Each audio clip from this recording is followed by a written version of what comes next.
Qui n'a pas rêvé d'arrêter le temps, de revenir en arrière, de remonter les années, de repartir à zéro, de faire redémarrer le compteur de sa vie? Qui n'a pas souhaité retrouver sa jeunesse, la beauté de ses 20 ans, son visage lisse et son corps plein d'allant? En cherchant comment ralentir les effets de l'âge, j'ai découvert un marché de 4 milliards d'euros, où le meilleur côtoie le pire, où la beauté et la jeunesse sont des produits de consommation que tout le monde veut s'offrir, où désormais on est prêt à payer cher pour s'interdire de vieillir. Avoir la chance de pouvoir vieillir, c'est déjà pas mal. Mais toute l'idée, c'est est-ce qu'on a envie d'y aller en TGV ou est-ce qu'on prend son temps? Moi, j'ai une clientèle de femmes en général actives, mères, grand-mères, et qui veulent juste bien vieillir, c'est-à-dire vieillir le plus joliment possible. Je dépenserai autant qu'il le faudra pour arriver au corps dont je rêve. Moi, je pense qu'il ne faut absolument pas avoir un jugement moral là-dessus. Ici, les gens veulent paraître beaux. Les hommes comme les femmes veulent paraître beaux.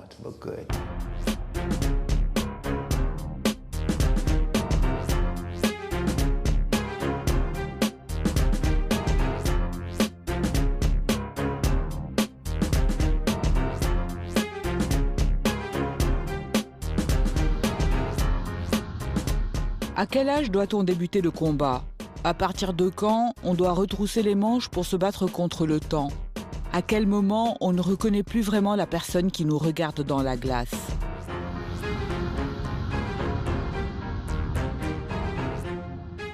Donc ça, c'est une photo qui a été prise quand je suis rentrée au journal Elle, quasiment. Donc c'est en 97, donc ça fait 15 ans.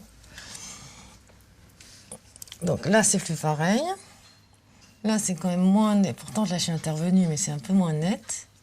Ça va, quoi. C'est pas non plus la débandade, mais c'est pas tout à fait pareil. Bon, bah voilà, quoi. Alors là, c'est un document encore plus ancien. Ça, c'est Voyage de noces. Ça, c'est 90. Alors, le seul truc que je trouve mieux par rapport à l'époque, c'est que là, c'est quand même un peu plus creusé. Avec le temps, on s'émacie un peu. Et ça, c'est pas mal, parce que j'avais le visage quand même très, très rond. Voilà. En revanche, évidemment, le front, c'était mieux. Bon, ça va, hein, c'est pas non plus catastrophique. Là, c'est là, quoi, c'est là. Le plus révélateur, c'est pas devant son miroir, c'est en photo. Ouais, là, ça vous saute aux yeux.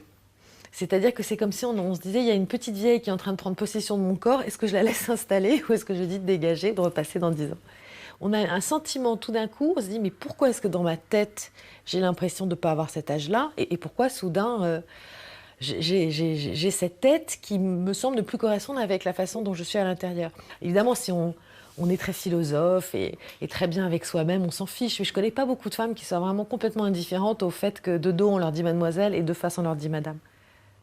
Le corps, je suis contente parce que ça n'a pas trop bougé, comme je suis bien gardée d'allaiter, c'est toujours à peu près en place. Pour le corps, tout va bien. Avec leur hygiène de vie et le sport qu'elles pratiquent, les cadras d'aujourd'hui n'ont plus la même silhouette que leurs aînés à leur âge. La fille qui est contente d'elle-même, je suis superbe! Par contre, comment faire avec ce visage qui vous fuit? Il y a évidemment 1 million de moyens de se sentir mieux dans son âge. Moi, personnellement, je ne suis jamais allée chez un psy parce que je me dis que si je m'allonge, je ne me relèverai pas. Mais je vais chez mon médecin esthétique à qui j'ai offert, je pense, un plongeoir en bois des îles pour sa piscine déjà et c'est pas fini.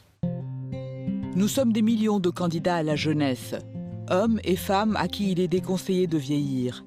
Et la vie nous le signifie parfois brutalement.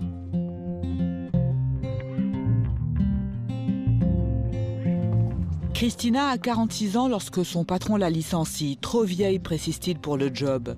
C'est une jeunette qui va prendre sa place. Avoir plus de 40 ans serait une faute professionnelle. En enquêtant pour son livre « Alice au pays des trop vieilles », Christina se rend compte que la presse, dédiée aux femmes, joue parfois contre son propre camp. La presse féminine fait sûrement bien son travail de marketing, mais elle rend malheureux, je pense, pas mal de gens, quoi. Voilà.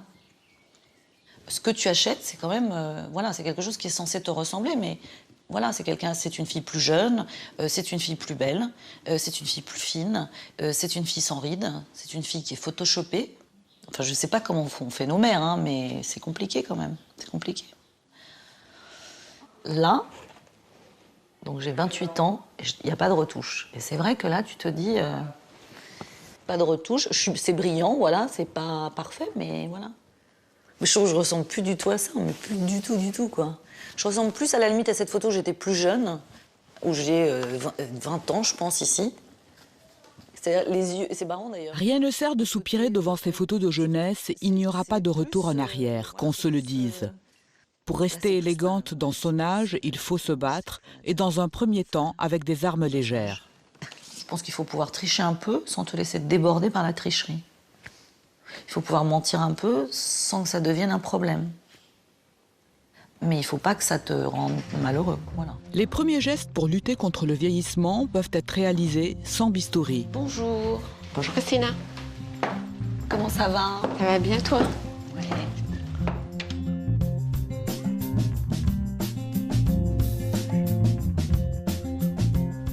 On avait fait les tempes au mois de janvier. C'est bien ça. C'est super. Ça t'ouvre le regard. Ça, c'est très très bien. Ça, on touche pas, t'es tranquille pour au moins 2 ans. Ah, c'est cool. On va récupérer un tout petit peu les pommettes. Elle n'en a pas besoin de beaucoup.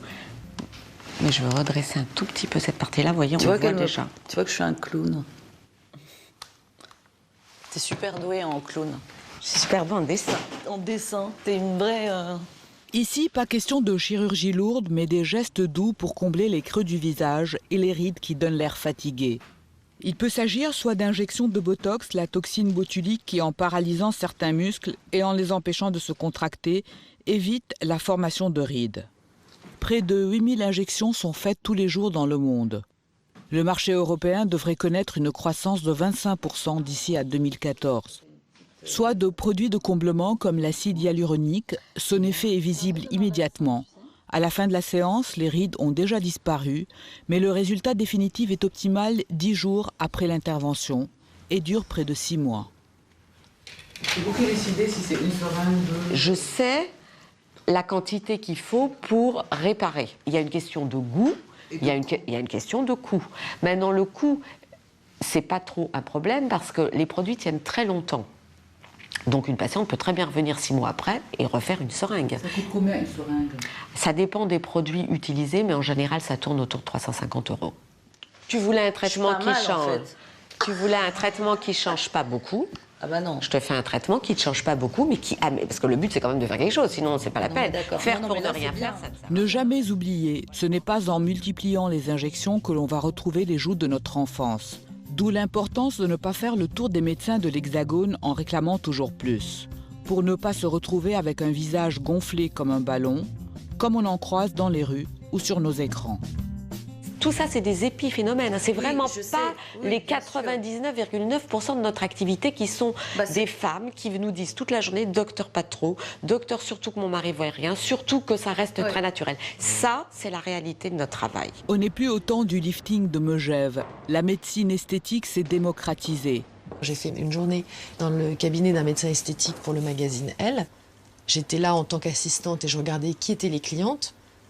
Et c'était pas du tout des bourgeoises dans mon genre, c'était des profs, il y en avait une, elle était vendeuse, donc j'ai parlé avec elle, j'ai dit pourquoi vous êtes là? Elles m'ont dit ben voilà, c'est quand même un peu moins cher qu'avant de faire des injections, et moi je préfère économiser, pas m'acheter de fringues pendant 3 mois, et me regarder le matin et pas avoir l'air fatiguée, donc je fais ça. Elles sortaient de là ravies.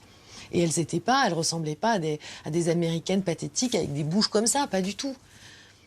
Elle faisait ça comme on fait de la gym. Le bien-être n'est pas le seul enjeu de cette tendance anti-âge.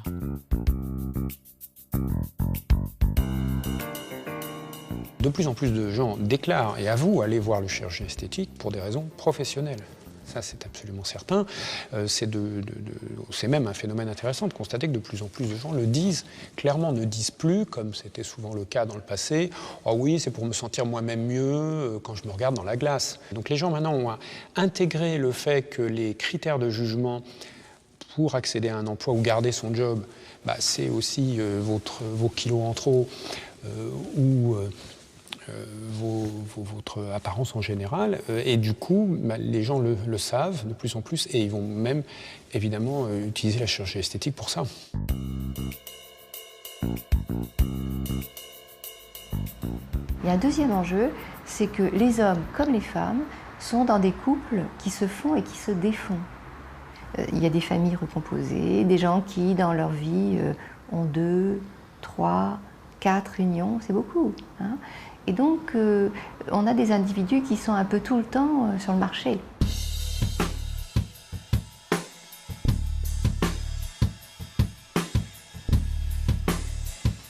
Ce sont tous ces enjeux privés et professionnels que l'on confie aux 900 chirurgiens esthétiques de France. Des spécialistes de très haut niveau, l'école française est l'une des meilleures au monde, qui doivent garder leur sang-froid face à l'angoisse de leurs patients. Nous allons tous mourir. Woody Allen disait la vie est une maladie mortelle que nous transmettent nos parents. Voilà, bon, bah c'est vrai. Effectivement, on vieillit en permanence. Ce que nous pouvons apporter, nous, c'est une apparence améliorée, une meilleure harmonie entre l'intérieur et l'extérieur de soi. Mais ça n'est certainement pas ni une façon de devenir immortel, ni une façon de changer sa personnalité. En fait, chaque patiente a une demande particulière. Mais chaque personne a un visage différent, particulier, et dont on doit tenir compte. Et ça, c'est très très important à considérer. Chaque personne est vraiment unique et il faut lui apporter des solutions uniques. Quand vous avez des gens qui viennent vous voir en disant « voilà, j'ai une amie qui s'est fait opérer de ci, de ça, c'est très très bien, elle a eu cette opération, c'est ce que je veux », ça n'est pas du tout valide. On ne sait pas du tout ce que ça va donner, ce qu'une opération faite sur quelqu'un va pouvoir donner sur quelqu'un d'autre. C'est magnifique. Je vais vous faire une photo, vous la verrez après, ça vous fera beaucoup rire. De voir les petits dessins. C'est une opération qui va durer combien de temps? 2 heures, 2 heures et demie. Moins de 3 heures normalement. Ce qui est particulier en chirurgie esthétique, c'est qu'on se couche de plein gré sur le billard, on n'est pas malade, notre santé n'est pas menacée, rien ni personne ne nous oblige à être là, et pourtant, on prend délibérément la décision de se faire inciser la peau, découper le visage et parfois ouvrir le ventre, en acceptant la douleur et le danger. Les dangers d'aujourd'hui sont très différents de ceux d'il y a 50 ans. Ça a énormément évolué, il y a une très très grande sécurité et la technique a évolué aussi avec des interventions de moins en moins invasives. On ne prend aucun risque. Il ne faut prendre aucun risque en chirurgie esthétique. Donc la consultation d'anesthésie sert à ouvrir la barrière ou à ne pas l'ouvrir. Et il n'y a pas de petite anesthésie. Quelle que soit la chirurgie, il n'y a pas non plus de petite chirurgie. Les précautions sont identiques. Mais les gens qui ont peur et que ça peut amener à ne pas vouloir faire l'opération, eh bien c'est leur choix. C'est eux qui choisissent de se faire opérer ou pas. Et il y a des interventions qui sont plus ou moins douloureuses. Curieusement, les interventions sur le sein ne sont pas très douloureuses. Le lifting non plus, pas très douloureux. Les paupières non plus. La plastie abdominale est douloureuse. La lipoaspiration, c'est douloureux. Les 2 opérations les plus pratiquées en France sont l'augmentation mammaire et la lipoaspiration, soit près de 100 000 opérations par an. Si la majorité des actes chirurgicaux concernent encore les femmes, les hommes s'y mettent à leur tour. Pour preuve, le marché masculin a augmenté de 7% en 2011. Quand on voit le nombre d'hommes politiques, d'acteurs qui se teignent les cheveux, qui interviennent sur leur visage, qui font de la chirurgie, qui font des petits liftings, il y en a de plus en plus. Donc il est évident qu'ils vont y aller eux aussi. Regardez, il y a une pub en ce moment en France sur une crème pour les abdos. Donc on parle à ces hommes comme on aurait parlé aux femmes il y a 30 ans, les prenant pour des cruches. C'est-à-dire on leur dit, on voit un type surgaulé, allongé dans son lit avec sa crème, et puis il y a un truc rouge qui tourne, ça va travailler la nuit pendant que tu dors, et tu vas perdre 15 cm d'abdos rien qu'en te mettant ta crème, continue à manger du saucisson, à boire de la bière, tes abdos vont apparaître tout seuls. Eh bien, truc extraordinaire, mon mari a acheté ça.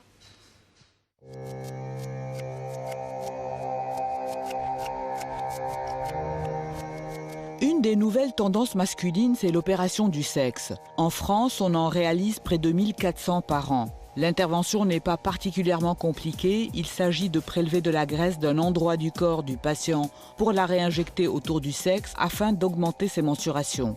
Mais avant de décider d'opérer un patient, le docteur Abraham le rencontre à plusieurs reprises pour comprendre ses motivations. Il y a des sportifs, footballeurs, rugbymen, ou tout simplement des gens qui font de la gym dans des clubs, qui sont amenés à se déshabiller dans les vestiaires, à prendre des douches en commun, et qui ne vont jamais oser aller à la piscine parce qu'ils ont un slip moulant, et qui laissent évidemment deviner toutes les formes, et qui se sentent diminués par un sexe qui est souvent dans les normes habituelles, mais légèrement inférieures. Et généralement, quand cette idée est ancrée dans l'esprit d'un homme, rien ne va réussir à les libérer de cette idée. Alors, il y a d'autres hommes qui viennent parce qu'ils ont de réels problèmes de couple, soit ils sont en couple, soit ils ne le sont pas, mais à chaque nouvelle rencontre ou à chaque possibilité de nouvelle rencontre, ils cherchent à éviter le rapport sexuel parce qu'ils se sentent dévalorisés dès lors qu'ils s'affichent dans leur nudité avec leur nouvel partenaire. Alors pour ce patient, je vais faire une augmentation de la taille de la verge en largeur. C'est une intervention qui est permanente et définitive passé la phase de cicatrisation. C'est une intervention purement esthétique. On n'améliore pas, mais on n'empire pas les performances sexuelles du patient qui aura le même plaisir, le même désir, la même libido, les mêmes érections, les mêmes éjaculations. Les soins esthétiques ne sont pas pris en charge par les organismes de protection sociale. Les prix varient selon le médecin, la clinique et la région. Pour les paupières, cela peut aller de 2 500 à 6 000 euros. Une rhinoplastie de 3 000 à 6 000 euros. Un lifting de 4 500 à 8 000 euros. Une intervention sur les seins entre 4 000 et 8 000 euros. Une abdominoplastie ou une liposuction entre 2 500 et 6 000 euros. Alors, le coût d'une intervention sexuelle pour un allongement ou un élargissement, 3 à 4 000 euros, ce sont des prix moyens. Il y a un coût à la chirurgie esthétique, mais quand vous comparez les quelques milliers d'euros d'une intervention avec, par exemple, le prix d'une très petite voiture d'occasion, c'est quasiment équivalent. Donc, bien sûr, il s'agit d'un choix personnel. Est-ce que l'on va faire un voyage, se rééquiper en informatique, redécorer le salon, ou est-ce qu'on va peut-être, justement, faire une intervention esthétique qui va donner un bénéfice certain sur de très nombreuses années, voire sur toute la vie. C'est une discussion personnelle que chacun doit avoir avec lui-même. C'est un choix personnel qui peut changer la vie pour le meilleur et parfois pour le pire. Le scandale des prothèses PIP et la souffrance de ces milliers de victimes sont là pour nous le rappeler. Intervenir sur son corps n'est jamais anodin. Les progrès techniques ne doivent pas faire oublier les risques. La chirurgie esthétique a parfois des ratés.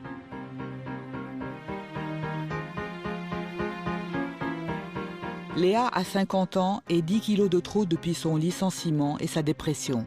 Alors le jour où elle rencontre un nouveau compagnon, elle décide de déménager et de prendre soin d'elle.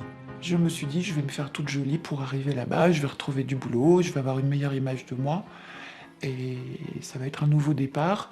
Je voulais pas ressembler à une gamine. Je voulais faire mon âge, mais bien porter mon âge, puisque c'était possible. Alors voilà, mon ventre était comme ça. Donc, qu'est-ce qui n'allait pas dans votre ventre?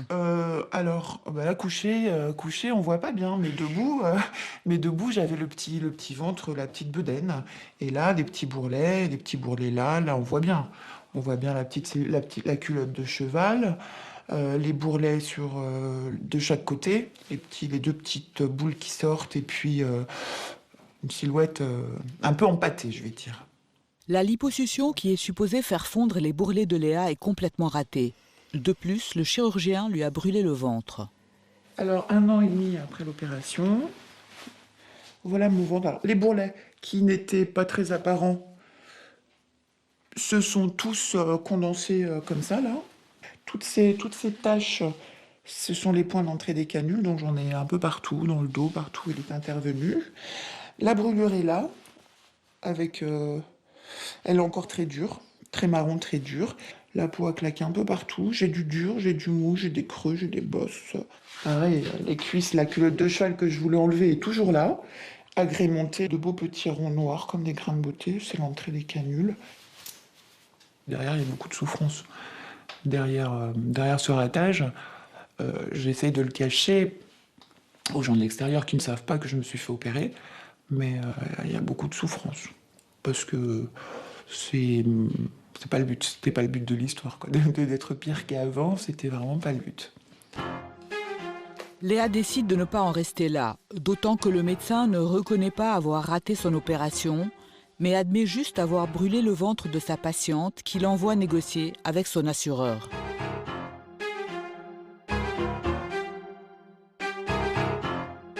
Léa se tourne alors vers l'avocat d'une association de victimes.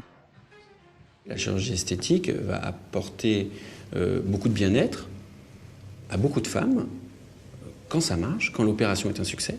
Par contre, quand ça rate, elle culpabilise. D'autant plus profondément qu'elle va moins aimer son corps, ce corps dans lequel elle est 24 heures sur 24. Et vous avez beaucoup de femmes qui viennent ici pour engager des procès, qui ont pris leur propre corps en horreur. Encore plus coupables d'avoir donné leur accord par écrit pour l'opération en signant un document qu'on appelle le consentement éclairé, un texte où elles reconnaissent être informées de tous les risques et les accepter. Aujourd'hui, le consentement éclairé dépend effectivement de chaque opération. Qu'est-ce qu'il va dire? Il va d'abord décrire l'opération, quel est le but de l'opération, comment elle fonctionne et éventuellement quels sont les risques. Simplement, on arrive à un phénomène qui est pas souhaitable, c'est que au départ c'est pour protéger la patiente, mais finalement on lui fait signer un document qui va être long, complexe, écrit un peu en charabia médical pour certaines patientes, que finalement elle va signer sans vraiment avoir compris les risques qu'elle encourait. Comme quand vous acceptez les conditions générales, quand vous allez sur Internet et que vous voulez acheter quelque chose, vous cliquez de toute façon et vous acceptez 10, 20, 30, 40 pages de conditions générales, vous ne savez même pas combien il y en a. Bon là, elles savent combien il y a de pages, mais ça s'arrête souvent là. Léa se battra jusqu'au bout pour faire reconnaître par la justice le préjudice subi.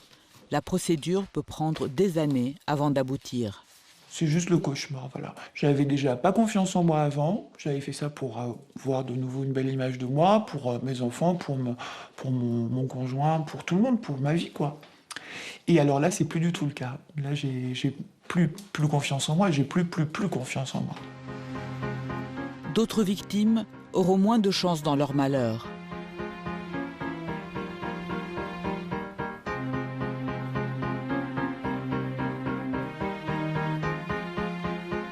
Mariette a 60 ans. Elle élève seule son petit-fils de 11 ans qui a perdu sa mère. Pour se donner un coup de jeune face à cet enfant dont elle a la charge, elle décide de faire un lifting. Je me suis dit, ça peut être bien. Aller me faire tirer un petit peu la peau pour continuer à travailler, surtout pour plaire à mon petit-fils, parce qu'il trouvait que j'étais un peu ridée quand même. Donc voilà, c'était pour lui faire plaisir, pour me faire plaisir à moi.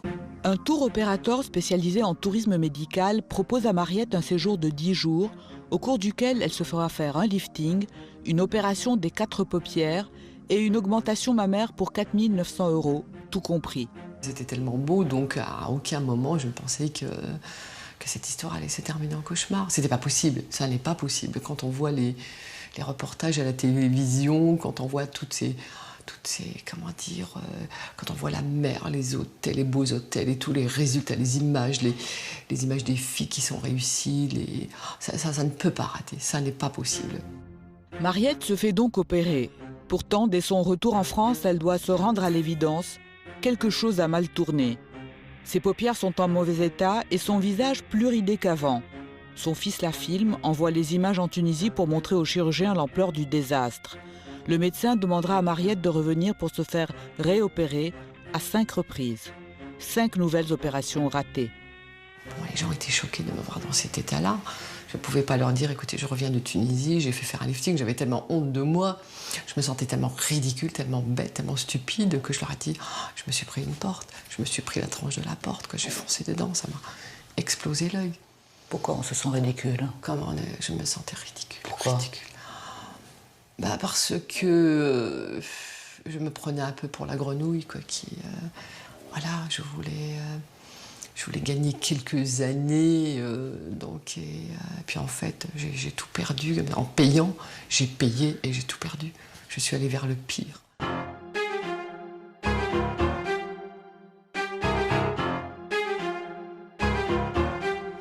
Muriel Bessis a fondé l'association de victimes L'Arche après avoir subi plusieurs interventions esthétiques ratées. C'est vers elle que s'est tournée Mariette après ses déboires en Tunisie. Ça me paraît quand même surréaliste de faire confiance à un illustre inconnu dans un pays étranger, juste parce qu'il y a le soleil, la mer et que ça coûte Alors, moins je cher. vais vous dire, le grave problème, avant tout, c'est les forums. Ce sont les forums. C'est un grave problème. Parce que maintenant, avec ces nouvelles technologies, on pense que Internet, tout ce que dit Internet, c'est parole d'évangile. Eh bien non, ce n'est pas vrai. Que sur ces forums, il y a des rabatteurs. Et je vais le faire encore avec le point. N'allez pas sur les forums, nom d'un chien. Il n'y a que des rabatteurs.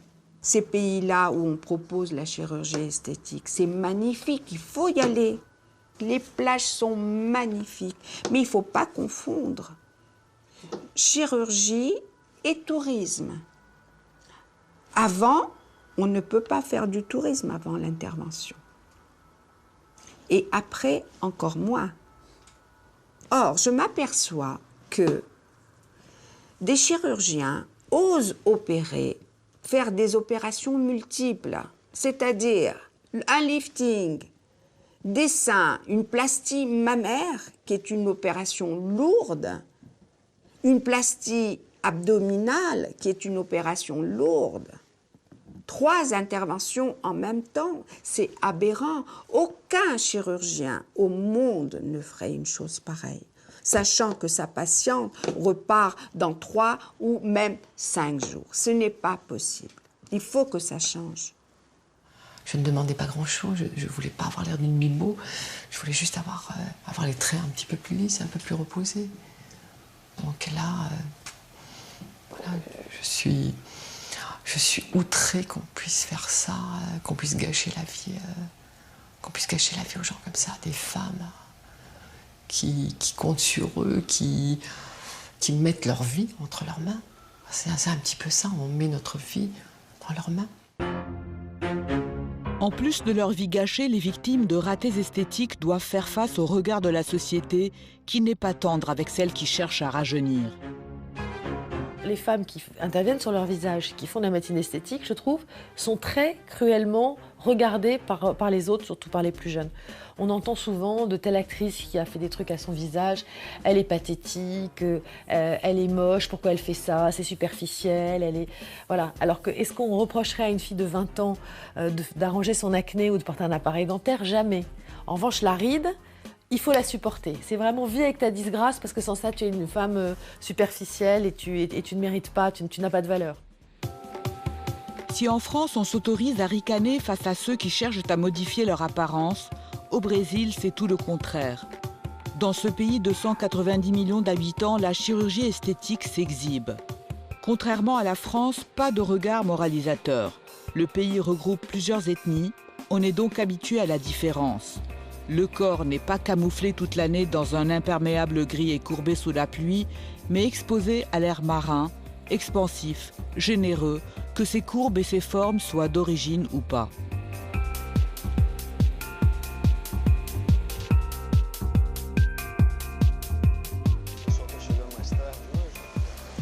Ici, on est à Ipanema. C'est le cœur du Brésil, le cœur de Rio. C'est ici que tout se passe. Toutes les nouvelles tendances. La mode, les comportements, l'image, la musique, tout part d'ici. Le Brésil vit un boom économique. Et cela facilite l'accès de toujours plus de gens à la chirurgie esthétique.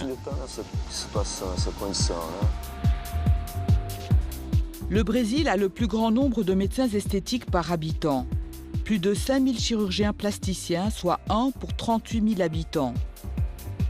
Ici, comme dans la plupart des pays, la lipoaspiration et l'augmentation mammaire occupent le haut du podium.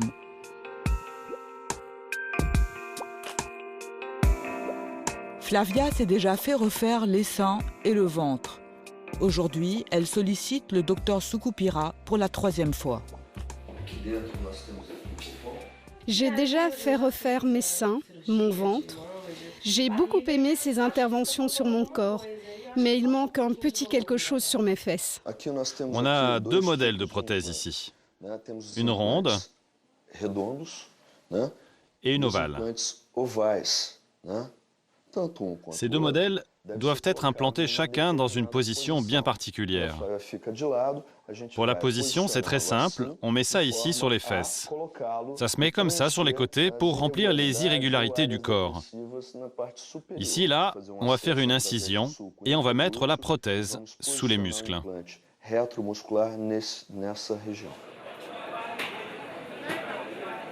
Combien avez-vous déjà dépensé pour ces opérations ? J'ai dépensé jusqu'à présent environ 10 000 euros. Et vous êtes prête à aller jusqu'où ? Je dépenserai autant qu'il le faudra pour arriver au corps dont je rêve. Au Brésil, on enregistre tous les jours près de 2000 interventions esthétiques. Les banques accordent des crédits spécifiques pour ces opérations et même les habitants des favelas y ont accès.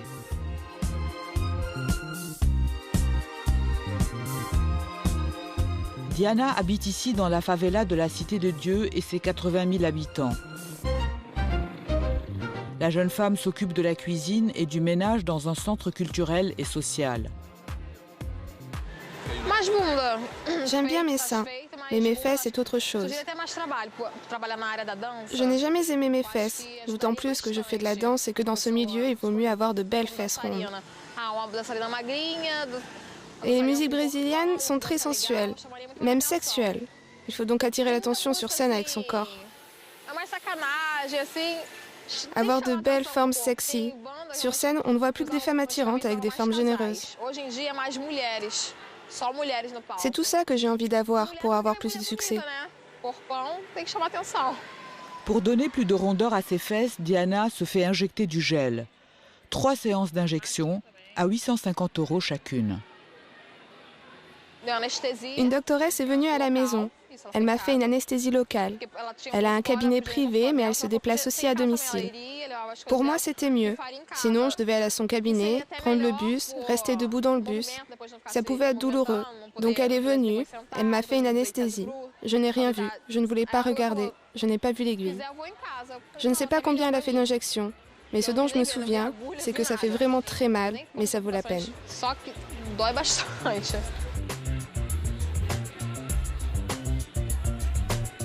Dans les quartiers défavorisés, la beauté est aux filles ce que le foot est aux garçons, une promesse de reconnaissance sociale. Les opérations comme l'augmentation mammaire et la liposuction sont déductibles des impôts sur le revenu. C'est l'administration fiscale elle-même qui le dit, les interventions esthétiques sont un enjeu pour la santé physique et mentale, et il n'est jamais trop tôt pour commencer.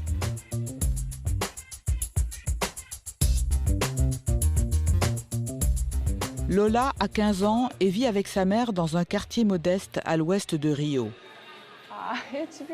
Tu sais, quand j'étais gamine, on me donnait plein de surnoms. Aujourd'hui, même mon petit ami rigole avec ça. C'est très gênant. Je veux être jolie en dessous de la ceinture. Encore les fesses. Décidément, la chirurgie esthétique est une affaire de culture. Il ne viendrait pas à l'idée d'une adolescente française de se faire grossir les fessiers. Pour Lola, c'est presque une évidence. En fait, je fais des petits boulots de mannequin et dans cette profession, il faut être maigre. Ce que je suis. Le problème, c'est que certains habits que je porte pour les défilés ne me vont pas très bien parce que je manque de fesses. Donc, j'ai envie de modifier ça en mettant de la silicone, quelque chose d'assez discret, des prothèses relativement petites. Pour l'instant, je veux juste modifier mes fesses. Plus tard, je changerai peut-être d'avis. Si je décidais de mettre plus de silicone, je le ferais par exemple dans les cuisses et puis dans les mollets. C'est ta mère qui t'a conseillé de faire ça ? Oui, c'est ma mère. Tu trouves pas ça étrange ? Non, on est comme des amis, tu sais. On parle de notre corps, elle me donne son avis sur mes vêtements et moi sur les siens. On est comme deux adolescentes. Le problème, c'est que je suis mineure, donc je ne sais pas si la loi me permet de faire cette chirurgie plastique. Pour le moment, c'est très flou. Je ne sais pas si avec l'autorisation des parents, c'est possible de mettre des prothèses de silicone.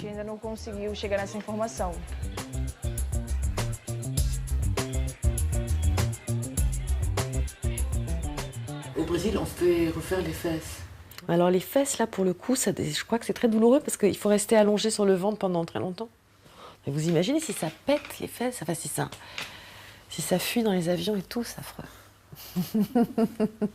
Ça devient le cauchemar. Ça devient le cauchemar. Bon, on y viendra peut-être, hein, parce qu'on rigolait tout ça, le Botox est au début, puis c'est venu chez nous. Le lieu où toutes les tendances battent déjà leur plein, c'est ici, aux États-Unis. Le marché américain est le plus important du monde. Il affiche une santé insolente avec une croissance de 11% prévue pour les prochaines années. C'est dire qu'on est loin de la crise des subprimes. Los Angeles, c'est ici qu'a été tournée la fameuse série télé à succès Nip Tuck qui met en scène les aventures de deux chirurgiens esthétiques. Ici, remodeler son corps ou son visage est complètement entré dans les mœurs. Pas de culpabilité à avoir, on se fait du bien et on le dit.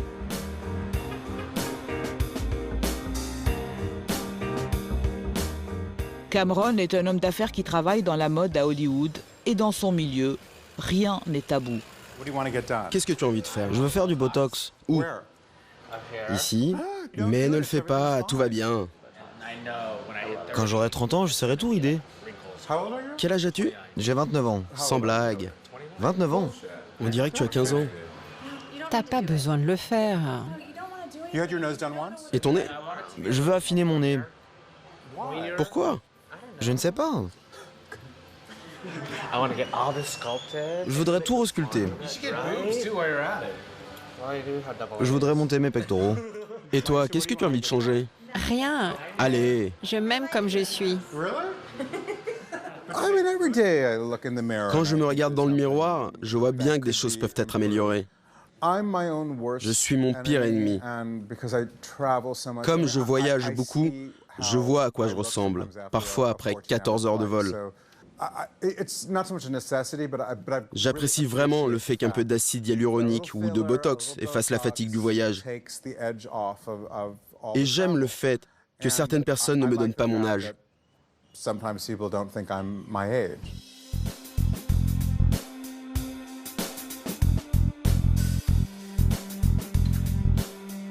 Le docteur Gabriel Chu a fondé l'une des cliniques les plus réputées de Beverly Hills.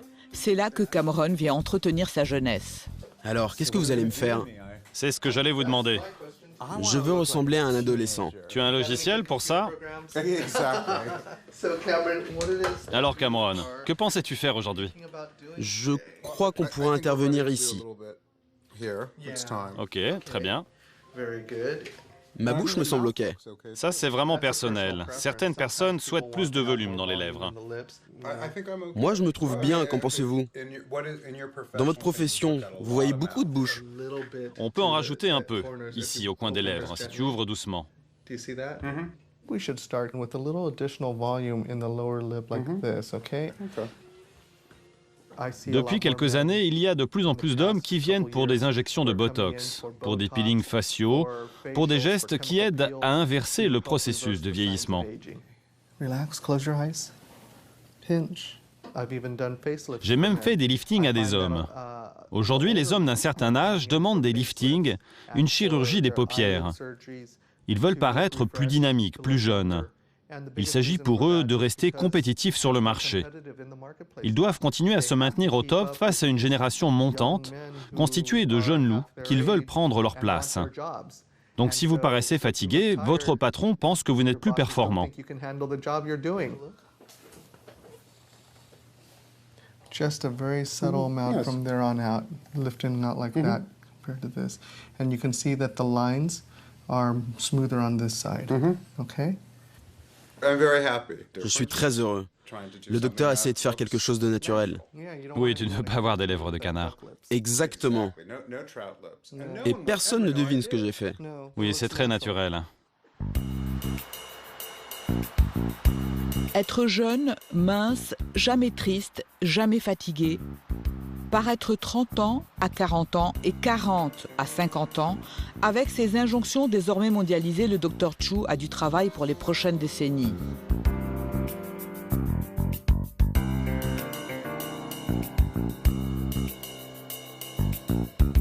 Les innovations des chirurgiens américains se multiplient. L'une des opérations en vogue est celle que Monica, 35 ans, s'apprête à subir. On appelle ça la Mummy Makeover, un lifting du corps quasi complet que les femmes sollicitent après leur grossesse. Après avoir accouché de mon premier fils, j'ai fait du sport et j'ai retrouvé ma taille. Après mon deuxième enfant, c'était très différent. Malgré l'entraînement, je n'ai pas minci et mes seins ne sont pas remontés. Et là, j'ai compris que j'avais besoin d'aide. Alors, Monica, avec les mensurations que nous avons prises, j'ai remarqué que vous avez ce qu'on appelle une ptose des seins, c'est-à-dire qu'ils tombent et qu'ils pointent vers le bas. Au niveau du ventre, vous avez cette protubérance au milieu. Pour la faire disparaître, je vais rapprocher les muscles et les relier. Et vous allez retrouver un ventre plat. On va essayer des implants. Ceux-ci sont en silicone. On va essayer plusieurs modèles, jusqu'à ce qu'on trouve ceux dont la taille et la forme vous conviennent. Et celui-là est plus gros. Et voilà l'autre qui est plus petit. Lequel est votre préféré? Je préfère le plus gros. Très bien, on va utiliser cela. Toutes ces techniques opératoires sont pratiquées depuis longtemps, mais on les faisait séparément. En les effectuant ensemble, on en multiplie les bénéfices. Si vous les faites séparément, vous avez des bénéfices isolés. Par exemple, un homme fait une liposuction des hanches ou une jeune femme fait une augmentation mammaire. Mais lorsque vous combinez ces interventions, les résultats sont beaucoup plus spectaculaires. Regardez ces exemples. Bon, vous n'êtes pas aussi grosse. On dirait qu'elle est enceinte. Oui, c'est vrai. Et la voici après. Waouh! Il y a 10 ans, il était impensable de pratiquer tous ces actes en même temps. Aujourd'hui, on repousse les frontières du possible tout en étant certain que c'est sans danger.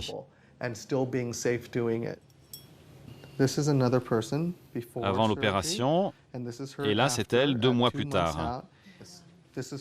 Et là c'est elle 3 ans plus tard. Regardez comme le nombril est naturel. Pour retrouver sa silhouette de jeune fille, Monica va dépenser près de 18 000 €.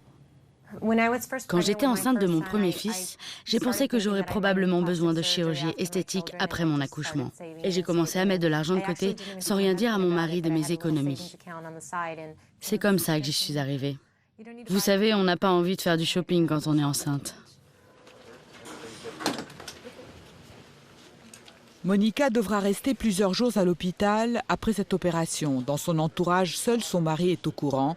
Pas un mot aux enfants. En général, les enfants ne voient pas quand on fait quelque chose. Ils sont aussi paradoxaux parce qu'ils veulent que leur mère ne soit pas trop tapée. Souvent, ils ont des mots très durs envers les mamans ou les parents des copains qui sont un peu flagadas. Et en même temps, ils se sont fait des trucs, ils trouvent que c'est pas bien du tout, tout ça. Donc un jour, ils avaient vu que j'avais fait quelque chose et ils ont commencé à m'engueuler. Et donc j'ai fait cette chose très simple, je suis allée chercher une photo de Jane Fonda et une photo de Brigitte Bardot aujourd'hui. Je leur ai dit, elles sont nées la même année. Voilà. Vous voudriez que votre mère ressemble à quoi quand l'heure sera venue? Et ils m'ont dit, Jane Fonda, c'est quand même mieux. Eh ben voilà, alors laissez maman faire ses bêtises et dilapider vos plans épargne logement chez le médecin.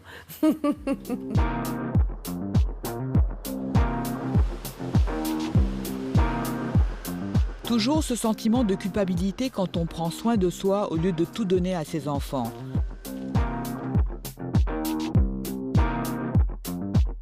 C'est décidément plus simple lorsqu'on est célibataire, comme Michael. Ce promoteur immobilier de 48 ans est déjà passé à plusieurs reprises sur le billard pour mieux correspondre à l'idée qu'il se fait de lui-même. La première fois que j'ai pensé modifier quelque chose en moi, j'avais 15 ou 16 ans. Je n'aimais pas mon profil, ni mon nez, ni mon menton. Je me suis fait opérer à cette époque-là. Et qu'est-ce que vous avez fait alors? J'ai fait refaire mon nez et mon menton qui étaient fuyants. On m'a fait un implant pour qu'il soit plus proéminent. En fait, c'est mon chirurgien qui m'a conseillé de le faire. Et il avait raison. Et qu'est-ce que vous avez envie de faire encore? J'aimerais avoir les yeux bleus. Il y a un chirurgien qui réalise cette opération. Il utilise un laser pour modifier la couleur de tes yeux et les fait passer de brun au bleu. Tout le monde a du bleu en dessous de la surface de pigmentation et on peut oblitérer la pigmentation de surface en 20 secondes de laser et quelques semaines plus tard, tu as les yeux bleus pour le reste de ta vie. La prochaine opération de Michael se passera ici, au Sunset Medical Center.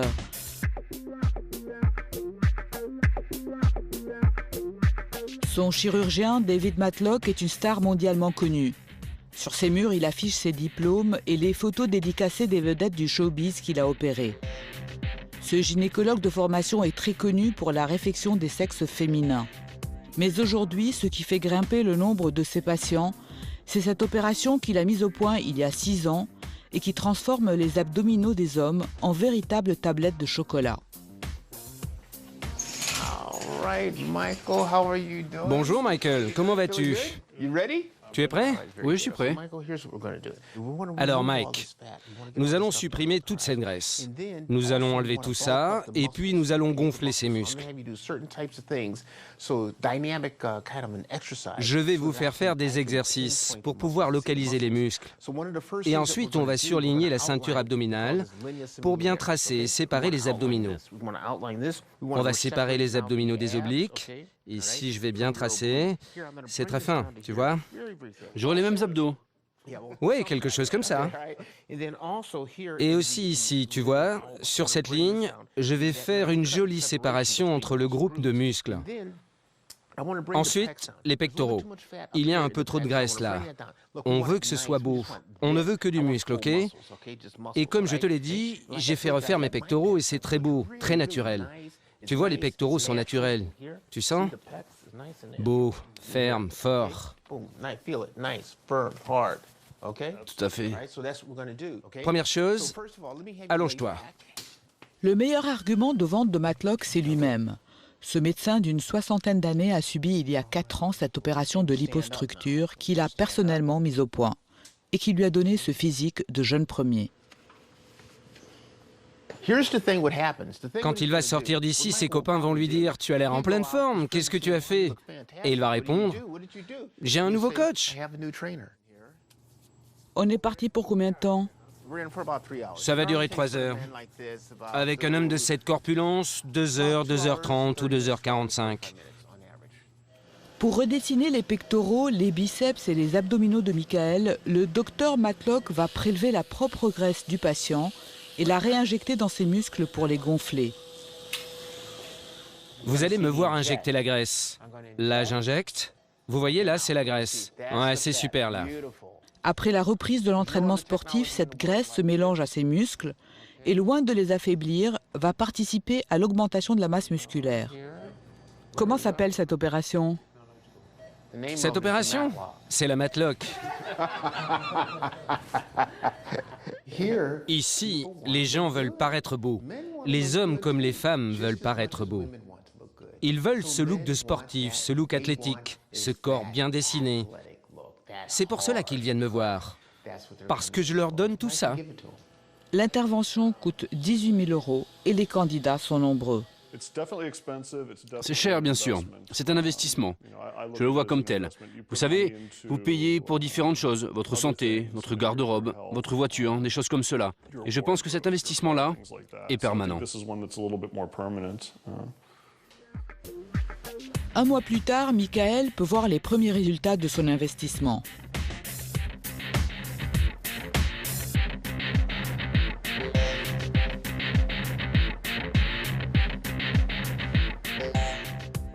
Je suis très heureux. Le résultat est excellent. Vous ne pouvez pas obtenir ce résultat-là avec la gym. Le sport ne peut pas venir à bout de cette graisse-là, dans cette zone. J'ai hâte de retourner à la gym et de voir comment ça va évoluer avec la reprise de l'entraînement. Michael a encore d'autres projets pour la suite. J'aimerais avoir des joues mieux dessinées, mais je pense que ce n'est pas possible sans mettre des implants. Et ça, je n'en ai pas vraiment envie. Michael est heureux. L'image que lui renvoie son miroir le rassure. Et finalement, n'est-ce pas ça le plus important? Le regard que l'on porte sur soi, pourvu qu'il soit bienveillant. Ah bah si, on est battu d'avance. Mais on peut... on sait qu'on va finir par perdre. Mais on peut, comme au poker, se recaver. Essayer de jouer plus longtemps. C'est ça, hein, tous ces trucs-là, de toute façon. On veut jouer plus longtemps.